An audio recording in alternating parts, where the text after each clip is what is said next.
course, we start with the language of maths, the algebra, which we can use to solve problems.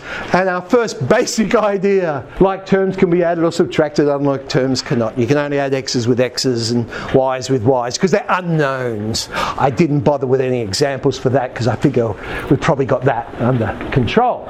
Index laws allow us to manipulate a bit more. We know that when we multiply, we add the powers. When we divide, we subtract the powers.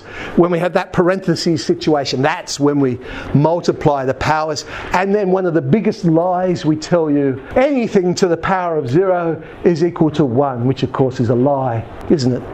Remember, disproving something, it can be so much easier than proving something. I just said anything to the power of 0 is equal to 1. Disprove it. 0 to the power of 0. It's not 1, is it?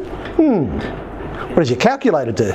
It'll come up with an error, because it goes, 0 to the power, because you've got this thing, 0 to the power of anything is 0. Oh, it's 0. Anything to the power of 0 is 1. Oh, it's 1. Hang on, how can it be both? What? So, yeah. But other than that, pretty much, yeah, to the power of 0. But what do they mean?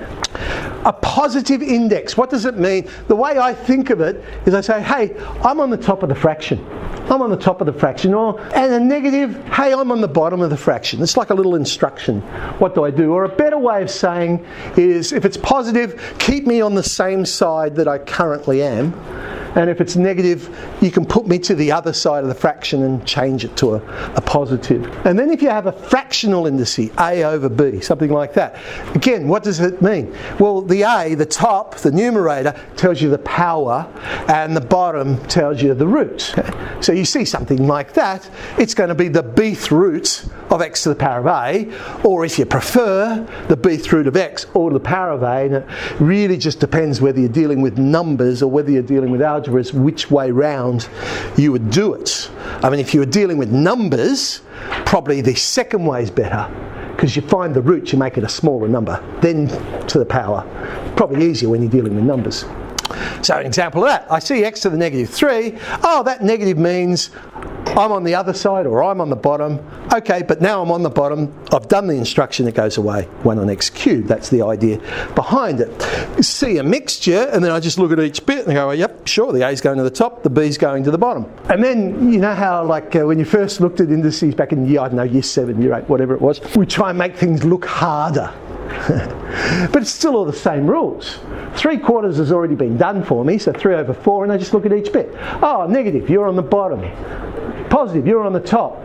Negative, you're on the bottom. 1/4 then would be the 4th root of x to the power of 1, so the 4th root of x. 2/3, cube root of y squared. 3 on 2, square root of x cubed. However, of course, there is a better answer, because with surds, as you know, you always simplify your surds, and that surd can be simplified because, of course, x cubed is x squared times x, and the square root of x squared is sort of x. I'll talk about that in more detail later, but we think of it as x. How do I see that straight away?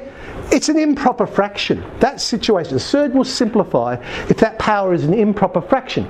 Because whilst we see 3 on 2, that's what we see, what we think is 1.5. And then we know our index laws, well, that means x to the power of 1 times x to the power of a half, so it's x root x.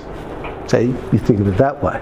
So 27 on 4, not that you probably even see something like that, but if you did see 27 on 4, straight away you can go, well, hang on, I know what that is as an improper fraction, but what is it as a mixed numeral? It would be 6 3/4. So I have m to the power of 6 times the 4th root of m cubed. Now, when you are writing your roots, above square roots, of course, be very careful where you put the number. It should go inside the v part of there, so you don't mistake it. Like, if I hadn't written it like that, I could think that's saying m to the power of 64. So place it in the v. That's where the cube of the cube root goes, and things like that. In fact, this symbol here is called a radical.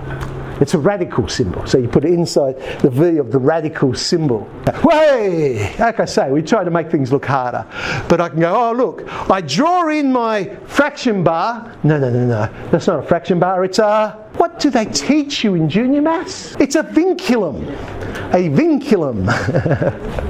So we draw in a vinculum. 2 goes on the bottom, 1 goes on the top, although we know in algebra we don't tend to write 1 as a coefficient. So I won't put it there because I know there's some pronumerals that's going there as well. N, you're going to the bottom. P, you're going to the top. Q, oh, hang on, you're going to the bottom, but you're also the 28th root of Q.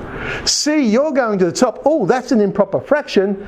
So I have, and this is where, it's a shame the formatting of that particular font I'm using there, because it does look like C to the power of 6, doesn't it?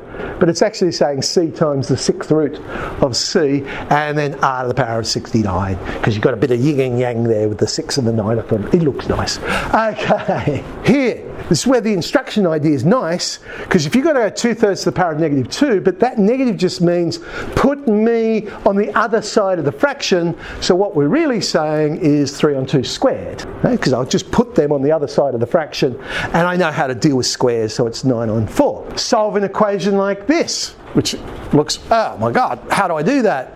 But of course we rewrite everything so it has the same base. 9 I can write as 3 squared, so that becomes 3 to the power of 8x plus 2.